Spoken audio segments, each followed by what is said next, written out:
Hey guys, how's it going? Frank here. So we're on lockdown, which is strange. But to be honest, we've kind of been doing it here for the last couple of weeks. I mean, it does limit our movements a little bit more, but it's all going to be worth it, and it's not too much to ask to save lives, I think. But I think for most, it's going to be a huge imposition. It's going to be weird and stressful and boring. So I thought, being a film fan, as you might have guessed from the stack of DVDs behind me, that I'd do a recommendation of some of my favourite films that you could watch over the next couple of weeks if you can get your hands on them. So I've selected 10 at random, and I suppose if you guys like this and want more recommendations, I'll do another one of these. But I just went through the collection and thought, what would I kind of want to watch now that's not too stressful, that's fun, that's escapist, that's just delightful to watch and gives you that warm feeling inside. So I pulled out 10. 1, 2, 3, 4, 5, 6, 7, 8, 9. Yeah, 10 movies to recommend. So I'm going to start with the classics. So I have this lovely Criterion David Lean old card box, and I'm going to pull out 2 from this one, which are just brilliant. So there is Brief Encounter and this Happy Breed. So if you can get your hands on these, I'd highly recommend them. This is lovely. It's an old film. What year is it? 1945 British movie, directed by David Lean, obviously, written by Noel Coward. Brilliant central performances. It's just nice, romantic, escapist. It's old, it's like old school, beautifully photographed, very romantic.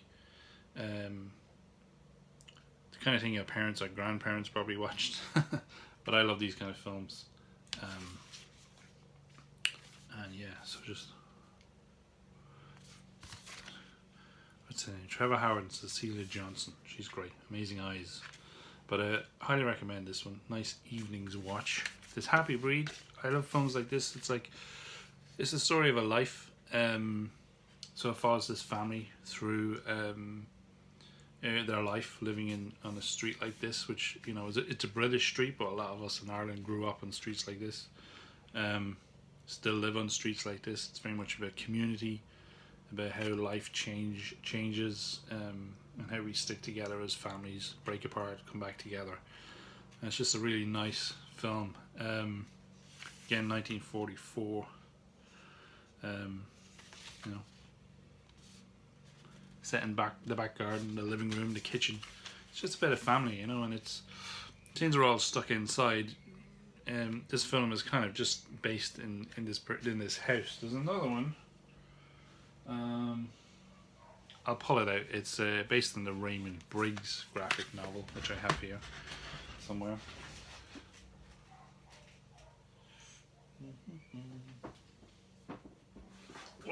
I'm back.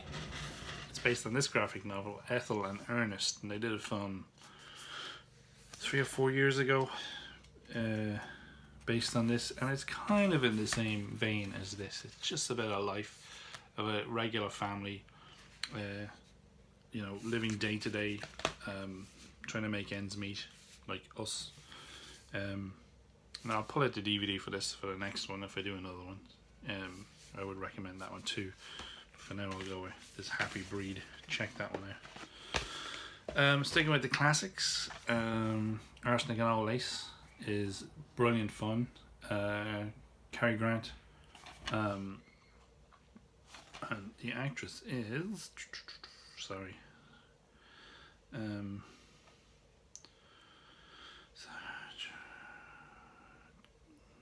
Josephine Hill and Jean Adair are fantastic. But strange they don't list her name up front. It's Ginger Rogers, isn't it? Anyway, this is a brilliant film, loads of fun, slapstick comedy, Cary Grant at his best. And it's just yeah, it's a real treat to watch. Full of brilliant characters. If you haven't watched it, check it out. Another classic. Mr. Smith Goes to Washington. Unfortunately, Washington right now is a less than hopeful place with the Orange Menace in charge. But I just really love this film. It's kind of old school Capra, old school Jimmy Stewart. I think this was before the war. It would have been, yeah. So, yeah, 1939. But it's one of his great performances before the war, and then after the war, there was the next film we're going to talk about. It's a Wonderful Life, where he kind of became a little darker in his roles and his choices. But this is just, it's full of hope, and you're following this idealistic young politician through the meat grinder of Washington, and he remains true to himself. So I definitely recommend this one. Pretty much any Capra film. It's a Wonderful Life. It's known as a Christmas film, but only a small portion of it is at Christmas. Kind of the climax, it ends at Christmas time, but the rest of it up until that point is just, again, it's a film about a life. It's following George Bailey as a young man heading to college, and following him from kind of when he finishes school all the way till he's like in middle age with a bunch of kids. And I definitely kind of, as this film grew up with me, or I grew up with this film, I hadn't watched it in years, and I watched it back when I was living in the States, and I realised I'd become George Bailey. But it's a brilliant film, just about a life, just about a man struggling to kind of keep afloat and keep his family afloat and his community afloat, and him, and about the lives he affects by doing, to him, nothing, which is kind of what we're all asked to do right now. But these small actions have a huge effect on other people's lives. So even though it's considered a Christmas movie, I would watch this any time of year and still love it. It's a really good film, So that's on my list of recommendations. Okay, we're halfway through now. Young Frankenstein, slapstick, silly comedy, brilliantly fun, full of amazing gags. Mel Brooks at his best, and this is a lifelong favourite of mine. Gene Wilder's amazing, Gene Wilder's pretty much amazing in anything. So add any Gene Wilder or Mel Brooks films to your list, you'll be doing good. But I'm definitely putting this one on as just a laugh out loud, riotous, fun, escapist movie to just get your mind off things. Okay, coming up a little bit in the time scale. Let's do this one first. Jaws. One of my favourites. Great monster movie. I think everyone knows what this is. I don't have to explain it. But my favourite part of this film is the beginning. It's the life in the town. Spielberg does such a brilliant job of getting you into the world that your characters inhabit.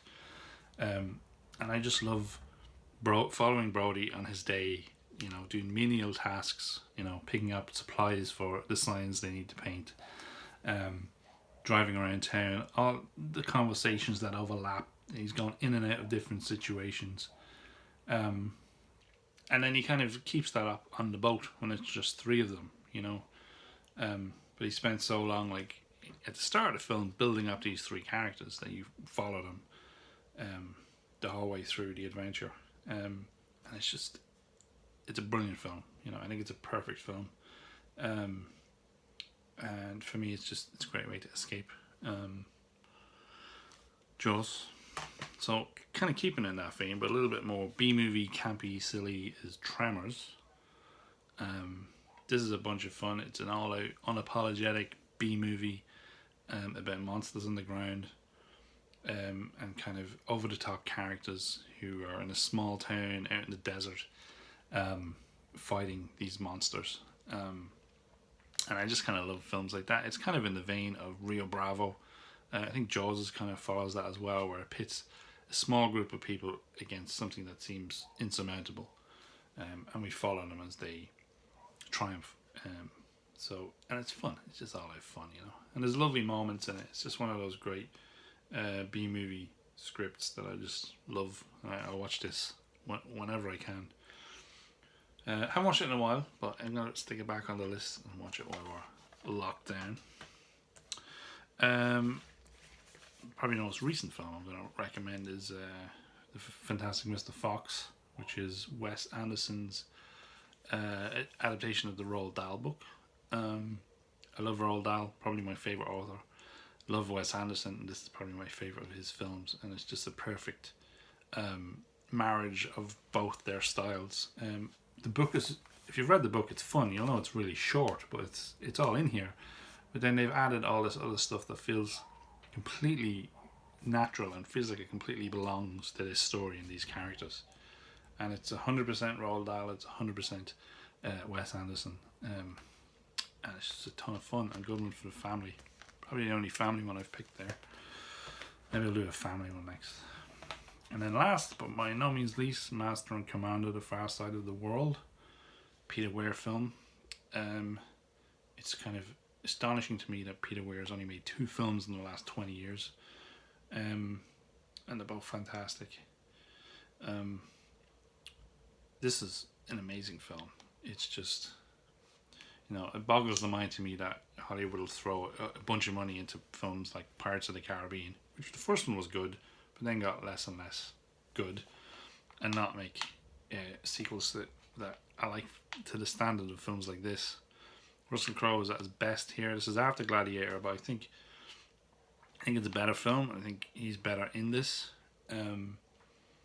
It's full of amazing sequences. You just can't believe that they put on film. Great chase sequences. It's fun. It's action packed. It's got amazing characters the whole way through. A friend of mine was directing a play recently, and he was kind of stressed out about it, and I told him, go watch this film and be Russell Crowe as the captain of the ship in this film. This is your inspiration. So yeah, this is top of my list for recommendations for our lockdown. So that's 10 films to recommend to you and your friends and your family to enjoy of an evening. And maybe I'll recommend some more of my collection. There's a bunch of good stuff in there. So yeah, thanks for listening. Sorry for rabbiting on for too long, but yeah, so everyone stay safe, stay sane.